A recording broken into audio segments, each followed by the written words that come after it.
Hello everyone. So my name is Rishabh और आज से हम लोग आधार एकेडमी में एक नई सीरीज को शुरू करने जा रहे हैं दोस्तों। वो है एमपीजीएस यानी मध्य प्रदेश जनरल स्टडीज को बहुत बेहतरीन ढंग से हम कवर करने वाले हैं।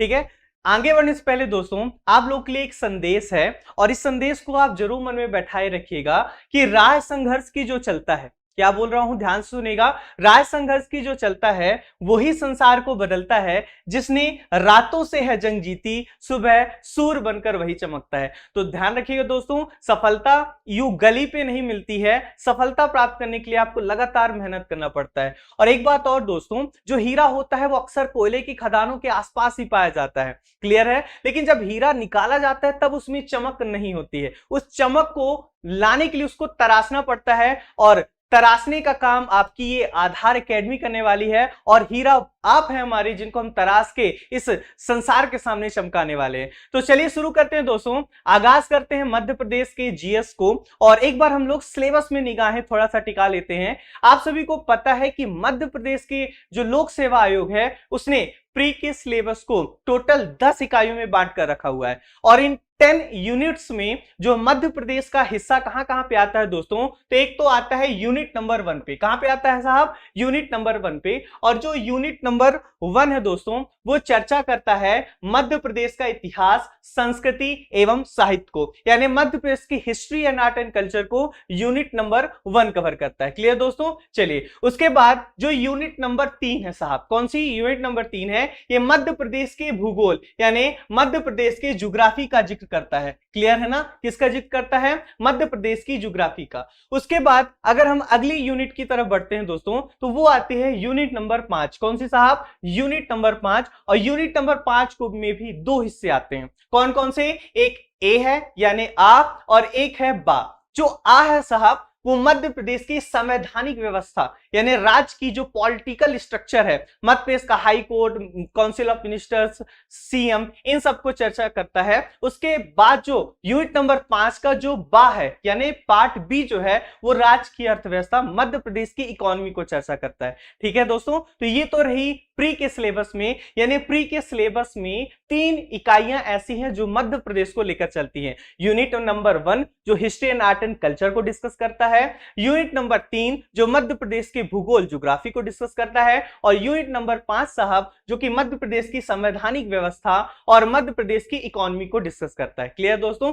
चलिए किस यूनिट से शुरुआत करें? तो यूनिट नंबर 1 से ही हम लोग श्री गणेश करते हैं दोस्तों। और यूनिट नंबर 1 का हेडिंग है दोस्तों मध्य प्रदेश का इतिहास, संस्कृति एवं साहित्य। बहुत बहुत प्यारा यूनिट है, लेकिन इसके साथ एक प्रॉब्लम है कि ये यूनिट याद नहीं होती। आज याद होती है, कल भूल जाती है। इसको मेमोराइज लंबे टाइम तक रखना एक खुद में चैलेंज है। लेकिन आप बिल्कुल परेशान ना हो, आप आधार एकेडमी में हैं और इस एकेडमी की सबसे बड़ी खासियत है यहाँ पे आपको पढ़ाया नहीं जाएगा, आपको ये बताया जाएगा कि आपको लंबे टाइम तक कैसे याद रखना है। तो बने रहिएगा मेरे साथ, आपको टाइम टू टाइम कैसे चीजों को याद रखें, उसकी ट्रिक क्या होगी, लॉजिक क्या होगा, उसके पीछे की स्टोरी को सुनाऊंगा जिससे वो आपको लंबे टाइम तक याद रहे। ठीक है, तो इतने पॉइंट्स है दोस्तों जो कि यूनिट नंबर 1 में आते हैं। जैसे आपको दिख पा रहा होगा, मध्य प्रदेश का इतिहास, महत्वपूर्ण घटनाएं, प्रमुख राजवंश, स्वतंत्रता आंदोलन में मध्य प्रदेश का योगदान, ये सारी यूनिट्स हैं जो कि ये सारे पॉइंट्स हैं जो कि यूनिट 1 पे आ रहे हैं। और इनमें भी दोस्तों हमें जो सबसे पहले पढ़ना है वो है मध्य प्रदेश के प्रमुख धार्मिक एवं पर्यटन स्थल।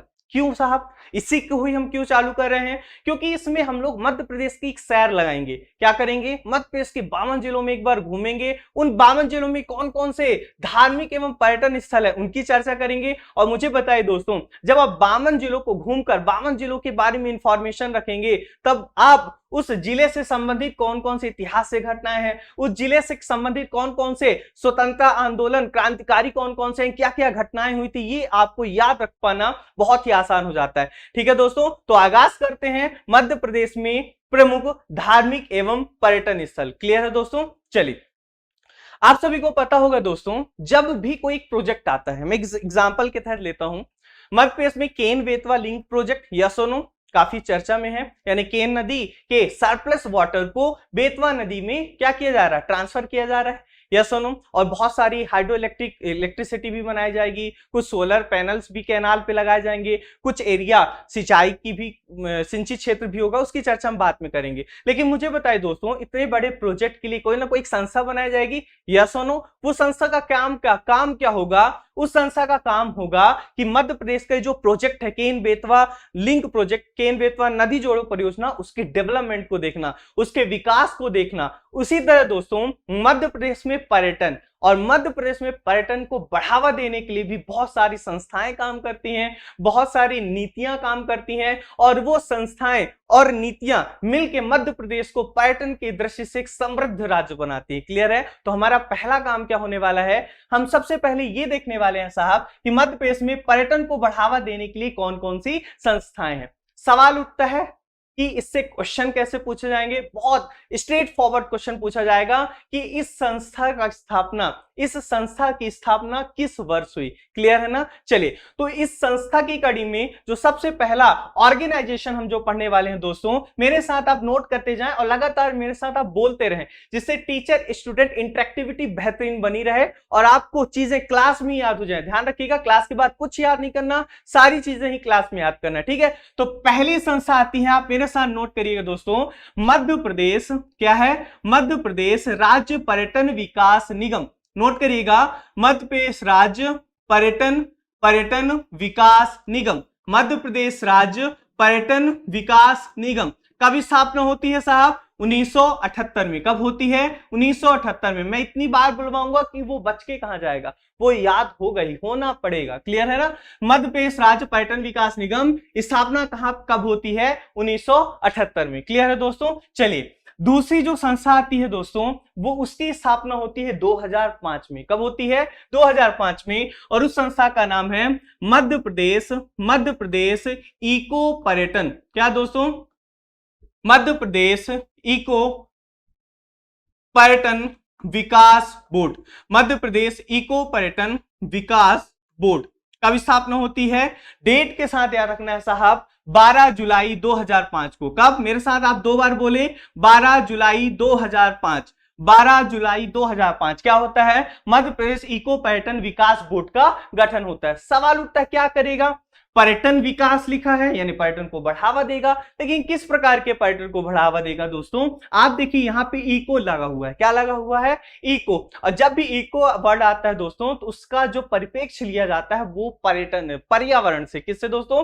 पर्यावरण से। यानी इस संस्था का काम है इस प्रकार के पर्यटन को बढ़ावा देना, इस प्रकार के टूरिज्म को डेवलप करना जो कि इन्वायरमेंट फ्रेंडली हो। क्लियर है दोस्तों? सवाल उठता है दोस्तों, ये किस डिपार्टमेंट के तहत काम करता है? तो ध्यान रखिए दोस्तों, भले ये पर्यटन लिखा हुआ है, लेकिन बच के रहना, ये पर्यटन मंत्रालय में नहीं आता, ये फॉरेस्ट डिपार्टमेंट में आता है। किस में आता है साहब? फॉरेस्ट डिपार्टमेंट में आता है, पर्यावरण वन विभाग में आता है। क्लियर है ना? चलिए, दूसरा सवाल ये उठता है कि इस बोर्ड के चेयरमैन कौन होते हैं? तो इस बोर्ड के चेयरमैन, बड़ी सावधानी से नोट करिएगा, इस बोर्ड के चेयरमैन स्वयं फॉरेस्ट मिनिस्टर, वन मंत्री होते हैं साहब। कौन होते हैं? वन मंत्री होते हैं। अब वर्तमान में मध्य प्रदेश सरकार में वन मंत्री कौन है? नोट करिएगा, कुंवर विजय शाह। कौन है साहब? कुंवर विजय शाह। ये कुंवर विजय शाह क्या है? मध्य प्रदेश सरकार में वर्तमान में वन मंत्री हैं। कौन है? वर्तमान में वन मंत्री हैं।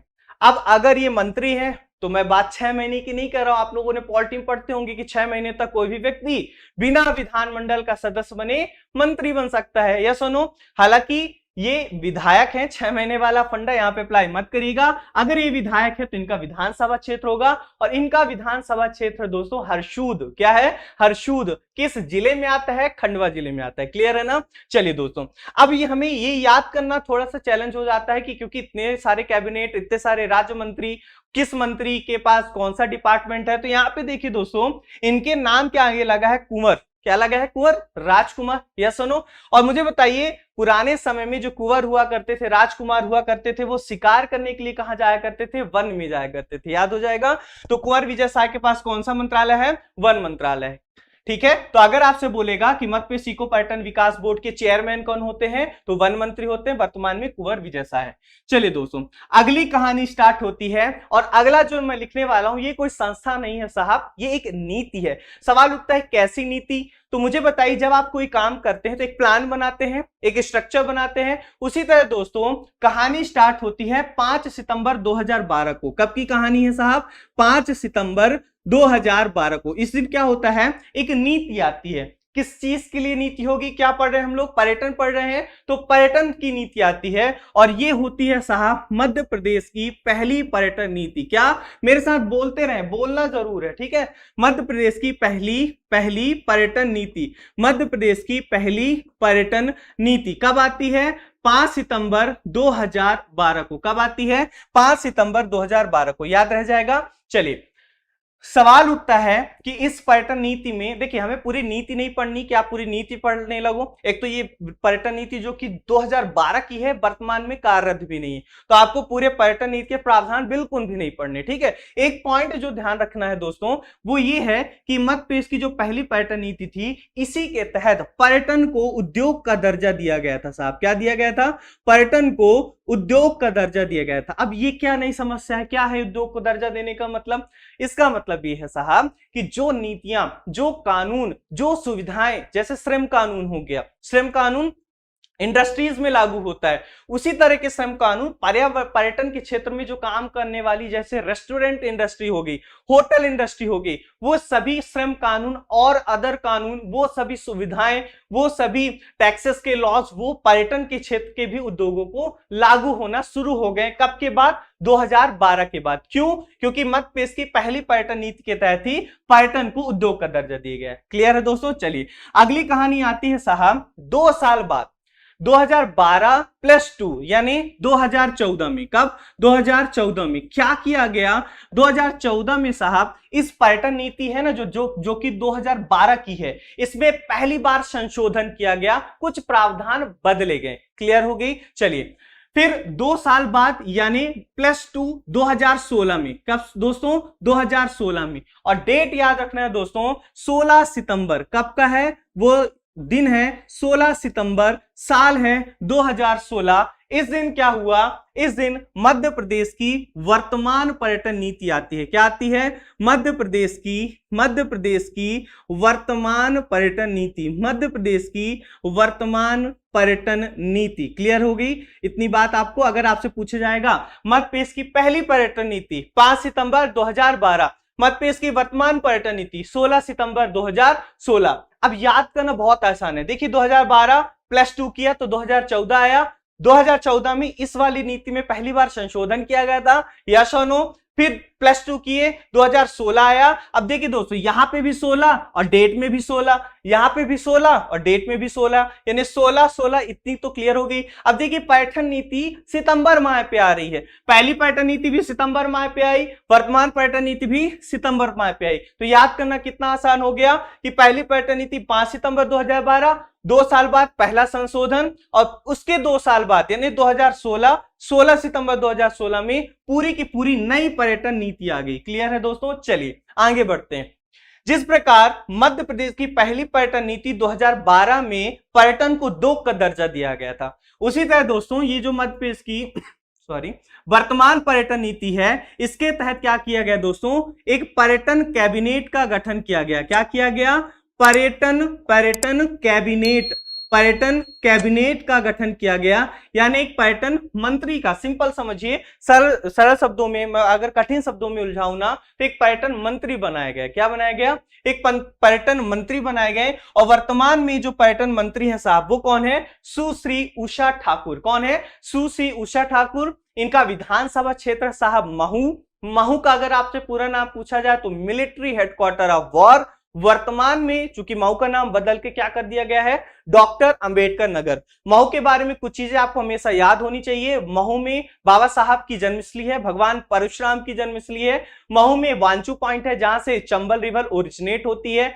मऊ में दोस्तों आपको मऊ में आपको डॉक्टर भीमराव अंबेडकर सामाजिक विज्ञान संस्थान मिलेगा, जिसको 2016 में क्या किया गया था? जिसको 2016 में यूनिवर्सिटी का दर्जा दिया गया था। महू से अगर आपसे क्वेश्चन पूछेगा कि 1857 की क्रांति महू में किसने नेतृत्व किया था, तो वो थे सादत खान। क्लियर होगी इतनी बात? तो इतनी चीजें आपको महू के बारे में ध्यान रखना है। अब दोस्तों 2016 तक आ गए थे, 16 सितंबर 2016 तक पहुंच गए थे। उस दिन मध्य प्रदेश की पहली वर्तमान पर्यटन नीति आई थी, जिसके तहत पर्यटन कैबिनेट का गठन किया गया था। एक साल बाद चलते हैं दोस्तों, 2016 के एक साल बाद यानी +1 ईयर यहाँ पे 2017 में आ गए दोस्तों। कब आ गए? 2017 में आ गए। 2017 में दोस्तों फरवरी का महीना था। कब का महीना था? चल रहा था फरवरी का महीना, जाड़े का मौसम।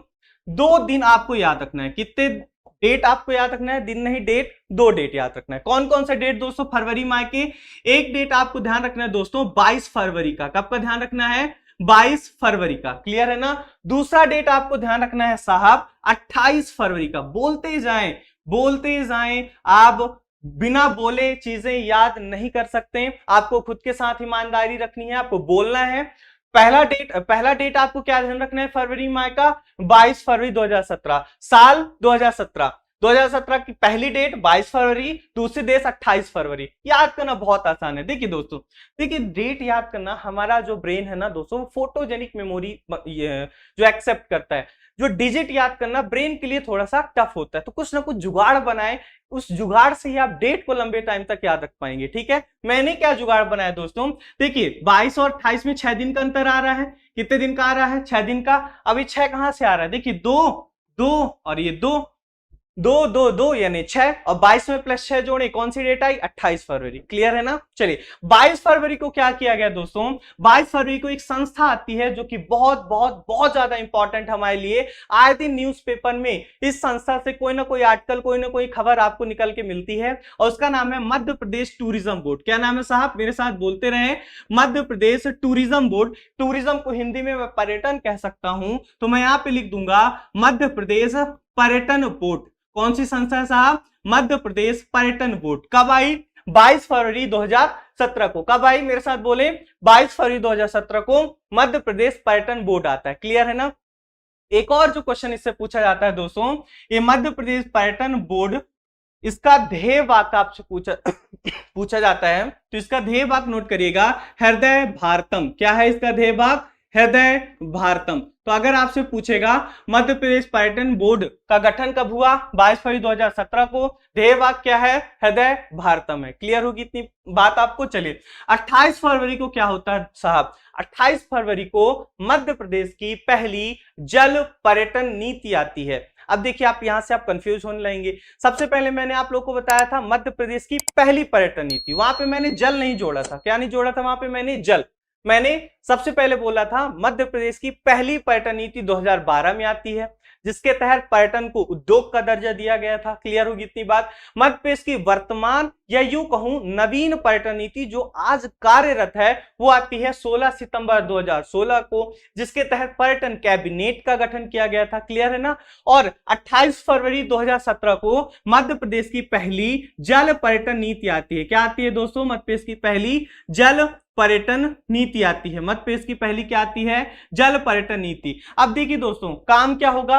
नीति है तो पर्यटन को बढ़ावा देगी, लेकिन किस प्रकार के पर्यटन को? जल पर्यटन को। अब देखिए दोस्तों, मध्य प्रदेश जो है वो एक लैंड लॉक्ड स्टेट है। कैसा है? स्थलाबद्ध राज्य है। मतलब मध्य प्रदेश की जो सीमा है दोस्तों, किसी भी सागर या महासागर से स्पर्श नहीं करती। क्लियर होगी इतनी बात? मध्य प्रदेश कहां पे है? मध्य प्रदेश भारत के हृदय में है। मध्य प्रदेश यहाँ पे है, यानी मध्य प्रदेश से जो सागर और महासागर इनकी सीमाएं स्पर्श नहीं करती। तो मध्य प्रदेश कहीं ना कहीं दोस्तों जल पर्यटन में कहीं ना कहीं पिछड़ जाया करता था। जैसे अगर आपको मैं ऑप्शन दूं कि आप कहाँ पे घूमने जाना पसंद करेंगे, तो सभी लोग की पहली चॉइस का क्या होगी साहब? हम तो गोवा घूमने जाएंगे। कहाँ जाएंगे? गोवा। क्यों साहब? क्योंकि गोवा में पानी है। क्या है? पानी है। समझ में आएगी बात? गोवा में क्या है? गोवा में पानी है, पानी का पर्यटन है। मध्य प्रदेश में ऐसा नहीं है। लेकिन नहीं, 28 फरवरी 2017 को जो जल पर्यटन नीति आई, इसके तहत ये किया गया कि मध्य प्रदेश में भी अवसर तलाशो। मध्य प्रदेश लैंड लॉक्ड है, मध्य प्रदेश की सीमा समुद्र से नहीं छूती है। इसका मतलब ये नहीं है कि मध्य प्रदेश में जल पर्यटन को बढ़ावा नहीं दिया जा सकता। बोले क्या करें? तो बोला गया कि मध्य प्रदेश में भैया समुद्र नहीं है, झीलें हैं, यस और नो, लेक्स हैं, आर्टिफिशियल लेक्स हैं, बड़े बड़े तालाब हैं, इनको जल पर्यटन के रूप में आप क्या करो, डेवलप करो। समझ में आ गई बात। और इसी जल पर्यटन नीति के तहत दोस्तों एक स्थान तलाशा गया, बहुत खूबसूरत स्थान है। उस स्थान का नाम है, बड़े प्रेम से सुनिएगा, हनुवंतिया। क्या है साहब? हनुवंतिया टापू। क्या है? हनुवंतिया टापू, या टापू को ही द्वीप कह देते हैं, तो हनुवंतिया द्वीप। सवाल उठता है दोस्तों, यहां पे ऐसा खास क्या है? क्या सवाल उठता है? यहां पे ऐसा खास क्या है? तो ध्यान सुनिएगा दोस्तों, मध्य प्रदेश में निमाड़ क्षेत्र का एक जिला है खंडवा। क्या है साहब? खंडवा। खंडवा में एक स्थान है पुनासा। क्या है साहब? खंडवा जिला, और खंडवा जिले में एक स्थान है साहब पुनासा। कौन सा स्थान है? पुनासा। इस पुनासा से मां नर्मदा गुजरती हैं। आप सभी को पता है कि अनूपपुर जिले के पुष्पराजगढ़ तहसील के अमरकंटक से क्या मां नर्मदा उद्गमित होती हैं, और मध्य प्रदेश की जीवन रेखा कहलाती हुई मध्य प्रदेश के अधिकतर क्षेत्र और अधिकतर जनसंख्या को जीवन दान देती हुई वो खंडवा में पहुंचती हैं, और खंडवा में एक स्थान है साहब पुनासा। इस पुनासा में मां नर्मदा पर एक बहुत बड़ा प्रोजेक्ट है, बहुत बड़ा बांध बना हुआ है। क्या है साहब? इस खंडवा की पुनासा में मां नर्मदा पर क्या है, एक बहुत बड़ा डैम बना हुआ है, और उस प्रोजेक्ट का नाम है साहब इंदिरा सागर परियोजना। क्या नाम है? इंदिरा सागर परियोजना। घबराइएगा नहीं, जब हम भूगोल पढ़ेंगे तो ऐसे रिवर को ऐसे मैप के ढंग से कवर कराएंगे कि आप सपने में भी नहीं भूलने वाले। बस अभी सुन लीजिए क्या बोल रहा हूं। मध्य प्रदेश में एक जिला है खंडवा, खंडवा का एक स्थान है पुनासा। पुनासा में मां नर्मदा पर एक परियोजना है, उस परियोजना का नाम है साहब इंदिरा सागर परियोजना। इंदिरा सागर परियोजना में बांध बनाया गया। अब बहते हुए जल को बांध बनाकर रोक दोगे तो क्या होगा? ऑब्वियस सी बात है, पीछे पानी भर जाएगा, पीछे एक झील बन जाएगी। सही बात है कि नहीं है? पीछे क्या बन जाएगी?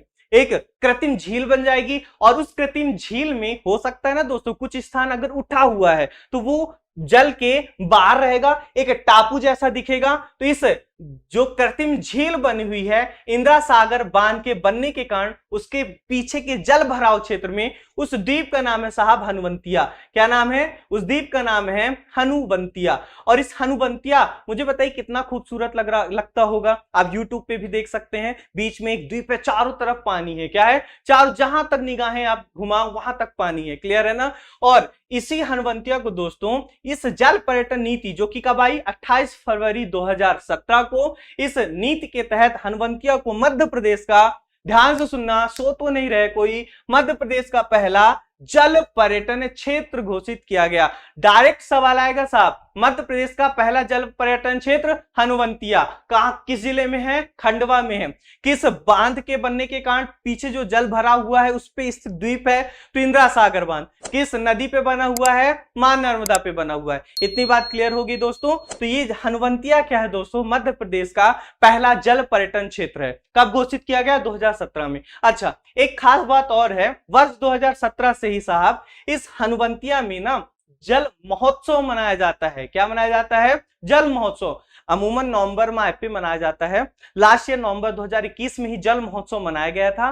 और इस जल महोत्सव में क्या किया जाता है? इस जल महोत्सव में दोस्तों अलग अलग वाटर स्पोर्ट एक्टिविटी कराई जाती है। समझ में आ गई बात? और इसीलिए दोस्तों ये इतना सुंदर दिखता है कि इसकी तुलना मध्य प्रदेश के गोवा, या इसको मध्य प्रदेश का स्विट्जरलैंड कहते हैं। क्या कहते हैं? मध्य प्रदेश का स्विट्जरलैंड कहते हैं। समझ में आ गई बात? चलिए, एक और माननीय हमारे जो मुख्यमंत्री साहब हैं, उन्होंने कुछ दिन पहले ही कहा था कि हनुवंतिया को सिंगापुर के सेंटोस द्वीप जैसे डेवलप किया जाएगा। किसके जैसे? सेंटोस द्वीप के जैसे डेवलप किया जाएगा। तो आपसे डायरेक्ट पूछा जा सकता है कि सेंटोस द्वीप कहां पे है? सिंगापुर में है। और मध्य प्रदेश की किस स्थल की तुलना सिंगापुर के सेंटोस से की जाती है? तो वो की जाती है हनुवंतिया की। आई होप दोस्तों यहां तक आप लोगों को चीजें एकदम क्लियर हो गई होंगी। एक बार क्या क्या पढ़ा, ध्यान सुन लीजिए। मैंने सबसे पहले बताया कि मध्य प्रदेश राज्य पर्यटन विकास निगम की स्थापना 1978 में होती है, पहला फैक्ट। दूसरा, मध्य प्रदेश इको पर्यटन विकास बोर्ड का गठन 12 जुलाई 2005 में किया गया। ये फॉरेस्ट डिपार्टमेंट में आता है। इसके चेयरमैन माननीय वन मंत्री हैं। कौन है वन मंत्री? कुंवर विजय शाह हैं। और मैंने बताया दोस्तों कि इस प्रकार की संस्था गठित करने वाला, यानी इको पर्यटन विकास बोर्ड का गठन करने वाला मध्य प्रदेश का पहला राज्य है। ठीक है, उसके बाद मैंने बताया दोस्तों 5 सितंबर 2012 को मध्य प्रदेश की पहली जल पर्यटन नीति आती है।